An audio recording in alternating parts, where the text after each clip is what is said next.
Avis vascular centre మన దేశంలోనే the best varicose vein hospital.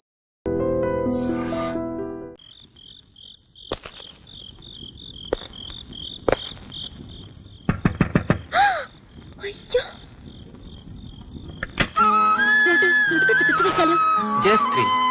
నేను రావడం నీకు థ్రిల్, నీకు థ్రిల్ ఇవ్వడం నాకు థ్రిల్. థ్రిల్ అంట థ్రిల్. మా డాడీ చూస్తే షూట్ చేసి పారేస్తారు. Very good. ప్రేమ కోసం ప్రాణాలనే ఇస్తాను. సాయి ప్లీజ్ వెళ్ళు.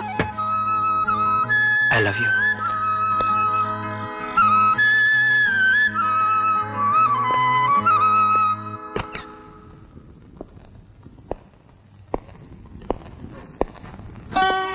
అయ్య బాబాయ్, నువ్వు ఇక్కడికి వచ్చావేటి? నీకోసమే. నా కోసమా? నా కోసం ఎందుకు? లవ్వాడమన్నావుగా, ఆడదామని వచ్చాను. ఇక్కడ ఏడ్చినట్టుంది. అమ్మగారు చూస్తే నా ఉద్యోగం ఊడిపోద్ది. అమ్మగారికి ఒంట్లో బాగాలేదని ఈ రోజు పడుకున్నారు. చిన్నబ్బాయి గారు వస్తే అన్నం పెట్టడానికి నన్ను ఉండమన్నారు. ఆడొస్తాడా రాడు, నాకు ఆకలి మండిపోతుంది, అన్నం పెట్టు. ఏంటి అబ్బాయి చేస్తున్నావేంటి? మరి లవ్వాడడం అంటే తేలిక? ఆకలేస్తే అన్నం పెట్టందని నిన్నలా లవ్వాడతాను, వస్తాను. సరే ఆగు. వెళ్ళిపోతానంటావేటి? ఉండు.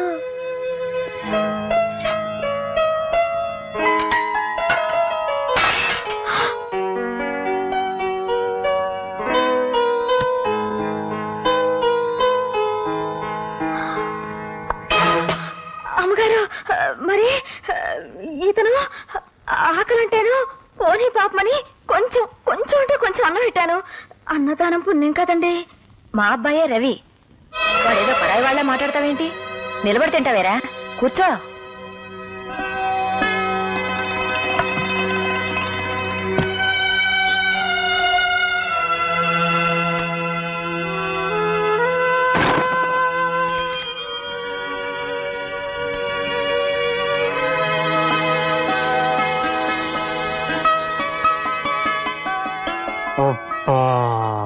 ఇది శంకుమార్కు లుంగి వారి ప్రేమ సమయం. పదండి.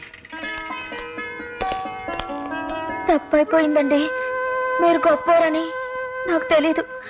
తెలిస్తే మీతో మాట్లాడేదాన్నే కాదు. అందుకే అలా చేశాను. నన్ను క్షమించండి. అయ్యో, మరి లవ్వాడద్దా? చా, మీరెక్కడా నేనెక్కడా? చెప్తున్నాను కదా పొరపాటైందని. నాకు లవ్ వద్దు, గివ్వద్దు. ఓవర్ అవకు. అంతా నీ ఇష్టమేనా? లవ్వాడమనేది నువ్వే, ఆడద్దనేది నువ్వే. ఆ పప్పులేం ఉడకో. నేను లవ్వాడే తీరుతా.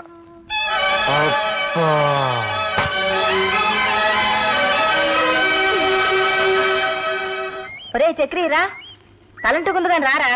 గౌరవంగా తలెత్తుకు తిరిగే ఈ జడ్జి గారిని తలంటు పేరుతో తలదించుకునేలా చేద్దాం అనుకుంటున్నావా పార్వతి? ఒరే నోరు మూసుకునిట్రా. నానమ్మ, చిన్నపిల్లలు దేవుడితో సమానం. వాళ్ళని రారా గీరా అనకూడదు. ముందు నా పిల్లసుకో.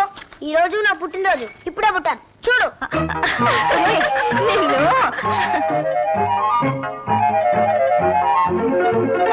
ఏంటమ్మా కళ్యాణి, ఉదయాన్నే పోలీసు చెప్పుకుంటాడో ఏం బాలేదు. మీ ఆయన బాగానే చెప్పేస్తున్నాడు అనుకుంటాను. పర్వాలేదే. నోరు పోయి పెద్ద ఆరిందలా మాట్లాడావంటే తంతాను. పుట్టినరోజు వాడిని కొట్టాడు. Many happy returns of the day. Thank you daddy. Rammohan Rao, mister Rammohan Rao, mister Rammohan Rao. yes your honor. Good boy. పెద్దవాళ్ళు పిలవగానే అలా పలకాలి. That is discipline. thank you sir. Come on, చేతులు పట్టుకుని నిలబడు. yes sir. That's good. ఇప్పుడు నేను చెప్పినట్టు చెయ్యి. దేవుని ఎదుట ప్రమాణం చేసి, దేవుని ఎదుట ప్రమాణం చేసి ఈ రోజంతా నవ్వుతూనే ఉంటాను. ఈ రోజంతా నవ్వుతూనే ఉంటాను. నేను నా భార్య పార్వతి కలిసి ఎంచక్క బోల్డ్ కౌరులు చెప్పుకుంటావు. ఆగిపోయావు తాతయ్య, చెప్పు. నువ్వు నాన్నమ్మ కలిసి మాట్లాడుకోవడం నేను ఎప్పుడు చూడలేదుగా. అది పెద్ద చిన్న తేడా లేకుండా ఏంట్రా మాటలు? తాతయ్య గారు అలా అనొచ్చా? అలా కొడతావు పుట్టినరోజున. వేలుడంత లేడు. వీడేం మాట్లాడుతున్నాడో విన్నారుగా. ఎవరైనా వింటే పెద్దవాళ్ళు చెప్పి మాట్లాడించారనుకుంటారు.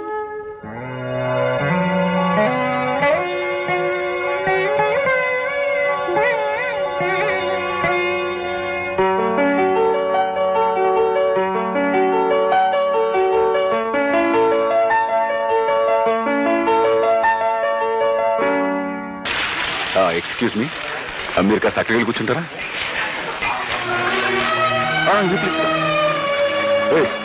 ఎవరో వస్తున్నారు కాస్త చూసుకో. అక్కడ ఖాళీగా ఉంది. వద్దులేరా పోదాం. మనం భోజనం చేయలేదని తెలిస్తే రవి బాధపడతాడేమో. చేసేవాడు చెప్తాం. ఏరా భోంచేశారా? స్వయంగా మీ అన్నయ్య వడ్డించారులేండి. రాణి చికెన్ బిర్యానీ సూపర్ గా ఉంది. ఓవర్ ఒక మా ఇంట్లో నాన్ వెజిటేరియన్ లేదు. మా ఇంట్లో తినడానికి సిగ్గేంట్రా? అలానే కమాన్. ఏంటి ఇప్పుడే కదా నేను మిమ్మల్ని అక్కడి నుంచి లేపొస్తున్నాను, మళ్ళీ ఇటు వస్తున్నారేంటి? తప్ప వీళ్ళు అక్కడి నుంచి నువ్వు లేక నా గెస్ట్లు వచ్చారా? వీళ్ళు నా గెస్ట్లు కదా? రవి మీ అన్నయ్య నువ్వు నమ్మే. వీళ్ళు మనుషుల్లో కనబడలేదా నీకు? అరవకు, అసహ్యంగా ఉంది. ఏంటి అసహ్యంగా ఉండేది? మధు ఏం లేదు, వాళ్ళ ఫ్రెండ్స్ అది కాదు నాన్న, నేను చెప్తాను. నా ఫ్రెండ్స్ పట్టుకుని ఏమిటా నలుగురు ఈ గోళ? రవి ఏమిట్రా ఏమిటా గొడవ? గొడవ చేసింది నేనా అన్నయ్య? నా ఫ్రెండ్స్ భోజనాన్ని పిలిస్తే వాళ్ళు అవమానిస్తాడా? ఎవరా నీ ఫ్రెండ్స్? పెద్దవాళ్ళ పక్కన కూర్చోకూడదనే సంస్కారం లేని ఆ చిల్లర వాళ్ళు నీ ఫ్రెండ్స్ అంటావా? సంస్కారం అనేది వేసుకునే బట్టల్లోనూ కూర్చునే సీట్లలోనూ ఉండదు. వాళ్ళని అవమానించింది కాక దబాయిస్తున్నాడు. ఎవరు అవమానించారా? అలా పక్కకి భూంచేయండి అన్న, అదేమని తప్ప? బాబు మధు, భోజనాన్ని కూర్చున్న వాళ్ళని అలా లేపచ్చా? అమ్మా, వాడిని అలా నెత్తికెక్కించుకోబట్టే వాడు అలా తయారయ్యాడు. వీడిని నా తమ్ముడిని చెప్పుకోవడానికి సిగ్గేస్తుంది. మొన్న ఆ అలగా జనంతో రోడ్డు మీద పడి చందాలు అడుగుతుంటూ ఉంటే నాకు తల తీసేసినట్టయింది. అలాగా జనం చిల్లర జనం ఊరిని వాళ్ళని అసహించుకో. ఇలాంటి వాళ్ళు పట్ల కొట్టి వాళ్ళందరూ గొప్ప వాళ్ళైంది. చూసావా? రవి ఏమిట్రా ఇది? ఏమిటి? నీ ఫ్రెండ్స్ తీసుకొచ్చి ఇక్కడ భోజనం పెట్టు, అంతేగాని మీరిద్దరు ఘర్షణ పడి మన పరువు కాస్త బజార్లో పెట్టకండి. మధు, నీ గెస్ట్ వచ్చారు చూడు. హలో రవి. రే ప్రసాద్ కూర్చో. అన్నట్టు 5 ఏళ్ళు అయింటుంది కదా మనం కలిసి. అయ్యే ఉంటుంది. ఏంటి ఎలా వచ్చావు? ఏసీపీ గారితో పనుండి వచ్చాను. మా అన్నయ్యతో ఏంటి పని? మా లారీ యాక్సిడెంట్ అయింది. దానికి మీ అన్నయ్య క్లియరెన్స్ ఇవ్వాలి. 25,000 అడుగుతున్నారు. ఎలాగో నువ్వు ఉన్నావు కదా, ఒక మాట చెప్పు బ్రదర్. లే ఇక్కడి నుంచి. నా మీ సీరియస్ వచ్చాడు నువ్వు. నేనే లంచం తీసుకోవడానికి రాలేదు, ఇవ్వడానికి వచ్చాను. అది మీ అన్నయ్య రమ్మంటేనే. ఏయ్, ఏంటి ఎక్కువ మాట్లాడుతున్నావు? పొమ్మనప్పుడు పో. ఇంకెప్పుడన్నా ఇంటికి వచ్చి లంచం విషయం మాట్లాడామంటే చంపేస్తాను. పో. రవి ఏంట్రా ఇది? వాడిని ఇంటికి ఎందుకు రమ్మన్నావు? పిలవడానికి నీ పర్మిషన్ కావాలా? ఇలాంటి వెధవ పనులన్నీ ఆఫీస్లో పెట్టుకో. నీకు సంబంధం లేని విషయంలో నువ్వు అనవసరంగా జోక్యం కలుగు చేసుకోవద్దు. వెళ్ళి పని చూసుకో. నాన్న నువ్వు మహాపురుషుడు అని, సత్యాన్ని నిలబెట్టే సత్యహరిశ్చంద్రుడు అని ఆయన గౌరవ మర్యాదలు నువ్వే కాపాడగలవని అపోహపడుతున్నాడు. ఆయన అలాగే బ్రతుకు. ఇంట్లో ఈ నీతిమాలిన పనులు వెలగబెట్టి నీ నిజ స్వరూపాన్ని బయట పెట్టుకో.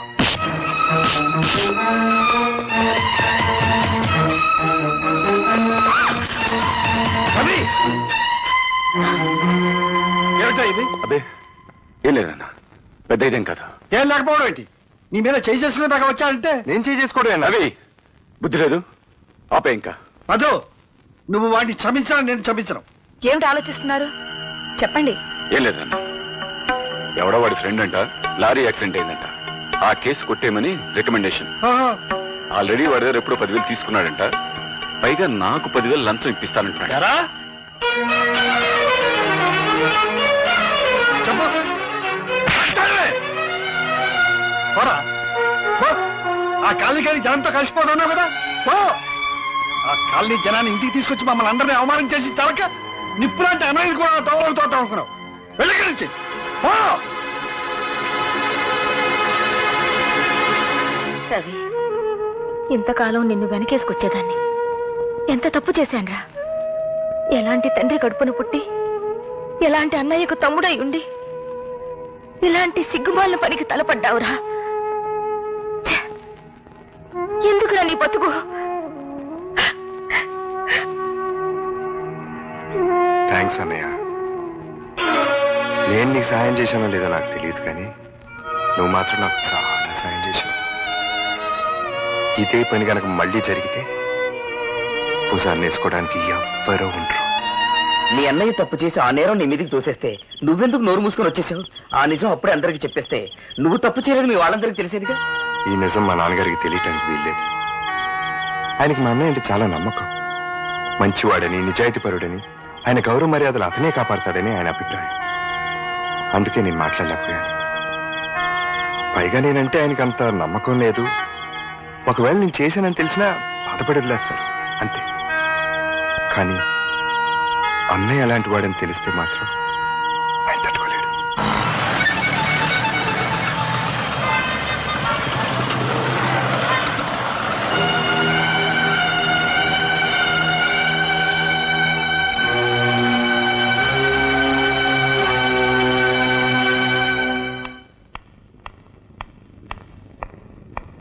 ఇంత ఆలస్యమైంది.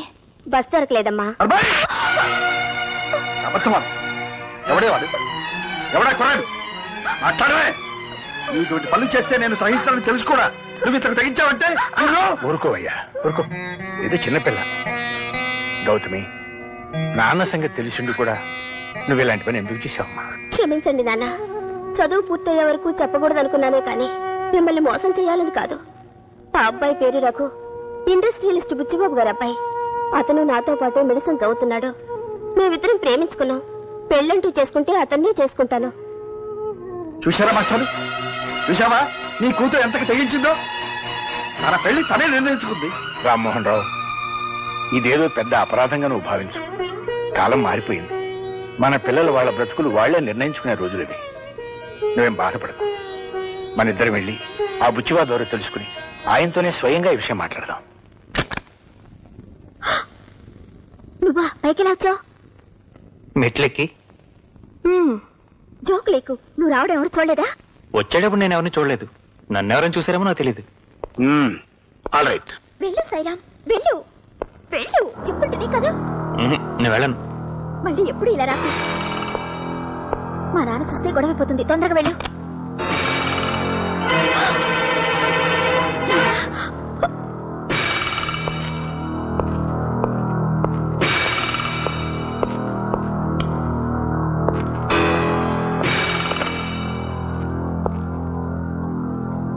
నా పేరు సాయిరా అండి. ఎస్. నేను మీ అమ్మాయి ప్రేమించుకున్నాం. నో. మీతో చెప్పి మీ ఇద్దరం పెళ్లి చేసుకోవాలనుకుంటున్నాం అండి.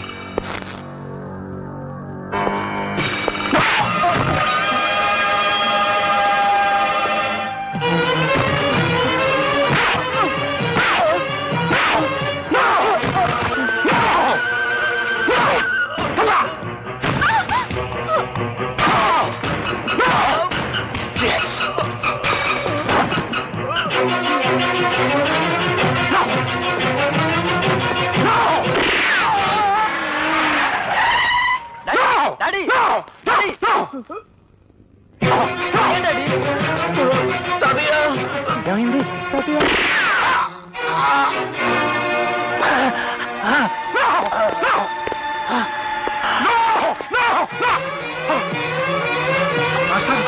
మాస్టర్, ఏమిటి ఏమిటి అన్యాయం? ఆయన ఎవరో నాకు తెలీదు. ఆయన్ని చంపడం నా ఉద్దేశం కాదు. నా కూతుర్ని పనిలో వేసుకున్న కుర్రాన్ని. ఈ కుర్రాడు ఎవరో కాదు, మా మాస్టర్ మనవడం. నేను నీతో పెళ్లి విషయం మాట్లాడడానికి ఈ పెద్ద మనిషిని తీసుకొస్తే ఈయన చంపుతావా? ఆయన ఇంకా చావలేదు కదయ్యా. హాస్పిటల్ పడండి. ఆ విషయం నువ్వు చెప్పక్కర్లేదు. నేను ఈయన హాస్పిటల్లో చేర్పిస్తాను. నిన్ను పోలీసులకు అప్పచెప్తాను. నాతో పెట్టుకోకండి. నా కొడుకుతో నీ కూతురు పెళ్లి జరగాలి. అది గుర్తుపెట్టుకో. ఏం జరిగిందన్నా? ఆ వివరాలు సాయిరాం చెప్తాడు. వెంటనే అతని దగ్గర స్టేట్మెంట్ తీసుకుని బుచ్చిబాబుని అరెస్ట్ చేయి. అలాగే. సాయిరామ్ సార్, బుచ్చిబాబు గారు అమ్మాయి నేను. అదంతా నాకు తెలుసు. బుచ్చిబాబు మీద కంప్లైంట్ ఇస్తే ఏం ప్రయోజనం ఉండదు సరి కదా. నీ ప్రాణాలకే ముప్పు. అదొక యాక్సిడెంట్ అని రాసిస్తాను. నువ్వు కూడా అలాగే స్టేట్మెంట్ ఇవ్వు. శబాష్. కంచె చేను మేస్తుందని విన్నాను. ఇప్పుడు కళ్ళారా చూస్తున్నాను. పాపం నాన్నగారు నిన్ను నమ్మి కేసు అప్పగించారు. సాయిరాం ప్రాణాలకు ఏ ముప్పు రాకుండా నేను చూసుకుంటాను. నువ్వేం వరీ కావద్దు. సాయిరాంతో స్వయంగా నేనే కోర్టులో కంప్లైంట్ ఇప్పిస్తాను. నువ్వు వెళ్ళి బాస్ పుచ్చిబాబుతో చెప్పుకో. సాయిరామని నీకు అప్పగిస్తున్నాను. ఇక మీదట వాడి బాధ్యత అంతా నేనే.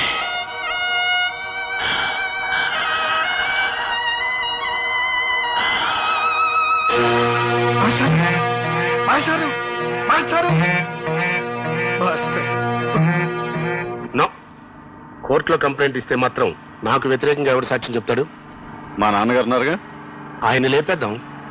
బుచ్చిబాబు గారు. సారీ. రైట్. ఆయన నోరు తెరవకుండా ఉండే పద్ధతి ఏదైనా ఇంకోటి ఉంటే ఆలోచించు. మా అమ్మగారు నోరు తెరిపించిన.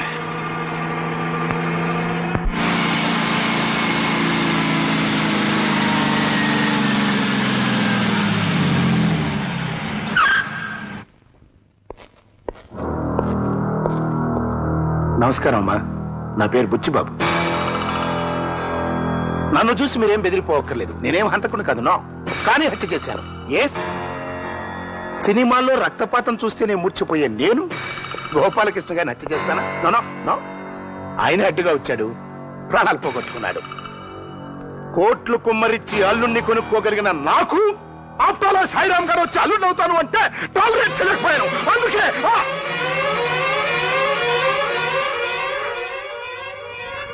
సారీ, నాకు కొంచెం ఎమోషన్ ఎక్కువ. ఆల్ రైట్, జరిగింది ఏదో జరిగిపోయింది. మనుషులు ముఖ్యం కానీ డబ్బు ముఖ్యం కాదమ్మా. పిల్లలకు నచ్చిన వాళ్ళతో పెళ్లిళ్ళు చేస్తే వాళ్ళు హాయిగా కాపురం చేసుకుంటారు, చేసేద్దాం అనుకున్నాను. బట్ కథ అడ్డం జరిగింది. ఎస్, సాయిరామ్ నా మీద పోలీస్ కంప్లైంట్ ఇచ్చాడు. నేను హత్య చేశానని, ఆ హత్యకు సాక్ష్యం బావగారేనని. అంటే మీ ఆయన గారు. ఎస్, ఎవరు? కోడల పిల్ల. రామ్మా రా. మహామహాలక్ష్మిలా ఉంది. ఎస్, చూడమ్మా, మీ అమ్మాయి మా ఇంటి కోడలయ్యే బాధ్యత నీ మీద ఉంది. అంతేకాదు, నువ్వు తలుచుకుంటే సాయిరామ్తో నా కూతురు పెళ్లి కూడా జరుగుతుంది. అలా జరగలేదనుకో, నా కొడుకుతో పెళ్లి జరగలేదని నీ కూతురు ఆత్మహత్య చేసుకుంటుంది. బట్ ఆ చావుకి నాకు ఎటువంటి సంబంధం లేదు.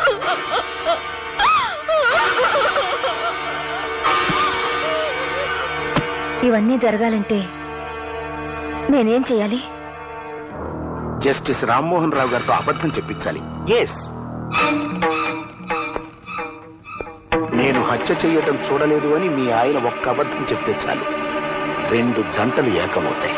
ప్లీజ్ నన్ను హంతకుని చేయకండి, బియ్యం కుండి చేసుకోండి. ఓకే?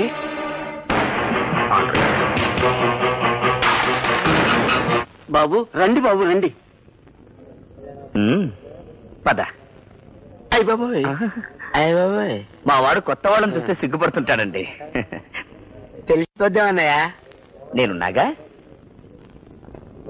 నేసారండి, కూర్చోండి బాబు. మనం కూర్చునే ఉన్నది బాబాయ్, కూర్చోమంటారండి? మా వాడు కూర్చోవడం నించోవడం, నించోవడాన్ని కూర్చోవడం అంటుంటాడండి. ఏం పర్లేదు, నించోరా. అన్నయ్య నువ్వు కూడా నించో.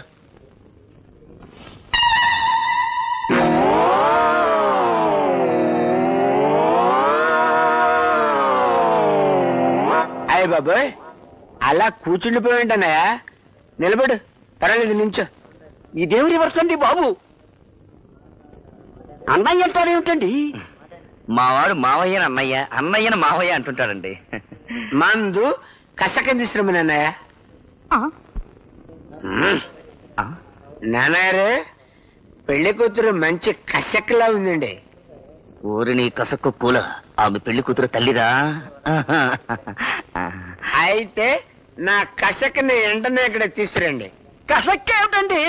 కసక్ అంటే పెళ్లి కూతురండి, వాడు జోకేస్తుంటాడు. తీసుకురండి పెళ్లి కూతుర్ని. అమ్మాయిని తీసుకురావే. పెద్ద కసక్ లాగా ఉందండి మేనల్డు.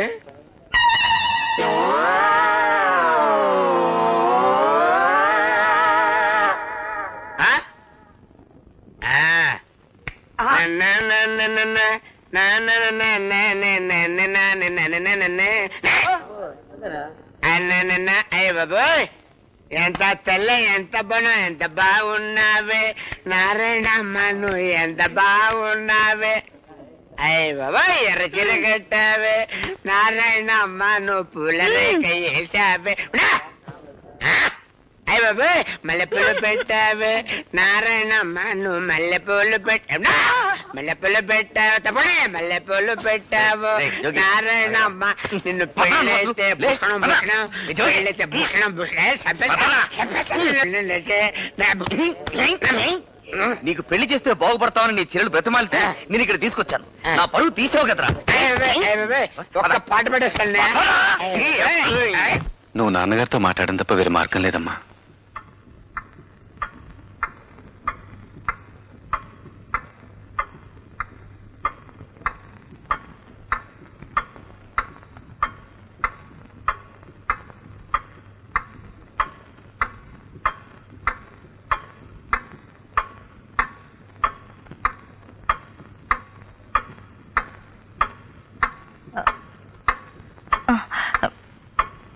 ఏమండి?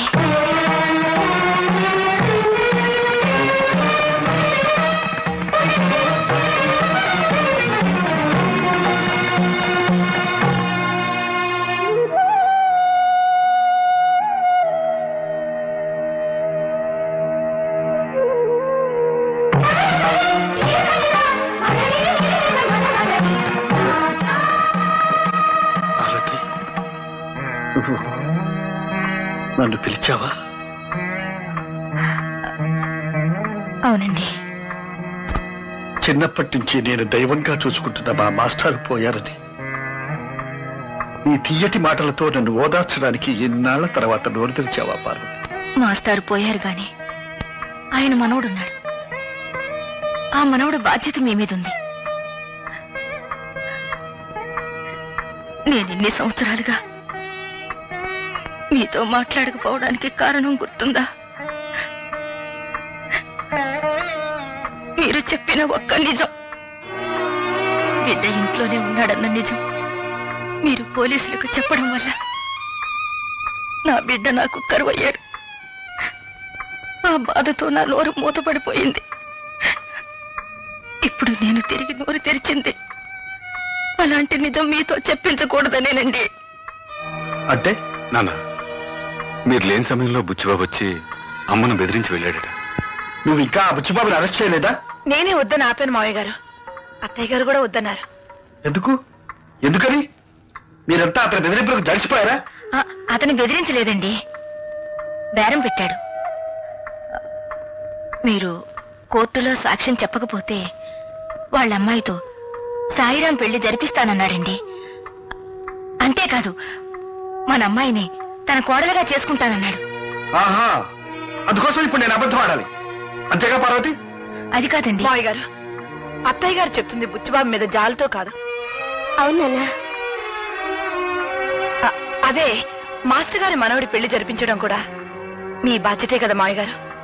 ఒక పోలీస్ ఆఫీసర్గా నేను ఇది ఒప్పుకోను గానీ, మాస్టర్ని అమితంగా గౌరవించే మీ బిడ్డగా, ఓ చెల్లెలికి అన్నగా ఇది తప్పదేమో అనిపిస్తోంది నాన్న.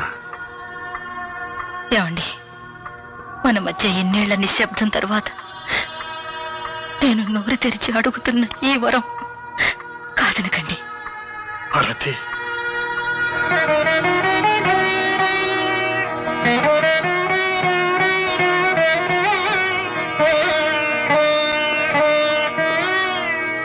దేవుని మీద ప్రమాణం చేసి అంతా నిజమే చెబుతాను, అబద్ధం చెప్పను. చూడండి రామ్మోహన్ రావు గారు, బుచ్చిబాబు గారింట్లో రిటైర్డ్ ప్రిన్సిపల్ గోపాలకృష్ణయ్య గారి మనవడు సాయిరాం తన మీద జరిగిన హత్యా ప్రయత్నంలో తన తాతగారు గాయపడి ఆ తర్వాత మరణించారని, ఆ సంఘటన చూసిన ప్రత్యక్ష సాక్షి మీరేనని తన రిపోర్ట్లో పేర్కొన్నాడు. అది మీరు చూశానంటారా, చూడలేదంటారా? అనను. ఆ రోజు మీరు అక్కడ ఉన్నానంటారా? అనను. లేనంటారా? నేనేమీ అనదలుచుకోలేదు. అదేలాగండి, విట్నెస్ బాక్స్ లో మౌనంగా నుంచుని కోర్టు వారికి సాక్ష్యం చెప్పకపోవడం ఐపీసీ 202 సెక్షన్ ప్రకారం నేరమని నాకు తెలుసు. మీలాంటి కుర్రలాయర్లని వేల సంఖ్యలో చూసి రిటైర్ అయిన జడ్జి. కానీ మీరు చెప్పిన సెక్షన్ ప్రకారం నన్ను నేరస్తుడిగా నిరూపించాలంటే నేరం గురించి నాకు తెలిసి కూడా నేను సాక్ష్యం చెప్పడం లేదని మీరు నిరూపించాల్సి ఉంటుంది. అసలు ఆ హత్య జరిగిందంటారా? సాయిరాముని నీకు అప్పగిస్తున్నాను. ఇక మీదట వాడి బాధ్యతంతా నేనే. నన్నేమీ అడగద్దు please. That's all your honour. నేను న్యాయశాఖ మంత్రిని కాకముందు నుంచి జస్టిస్ రామ్మోహన్ రావు గారిని ఎరుగుదును. సత్యమేవ జయతే అన్న మహాత్ముని సందేశాన్ని తన జీవిత విధానంగా మార్చుకున్నారనే విషయం మనందరికీ తెలుసు. కర్ణుడికి కవచకుండలాగే శ్రీ రామ్మోహన్ రావు గారికి నీతి, నిజాయితీ, న్యాయం, ధర్మం పుట్టుకతో వచ్చిన ఆభరణాలు అంటే అతిశయోక్తి కాదు. ఎవరు మీరు?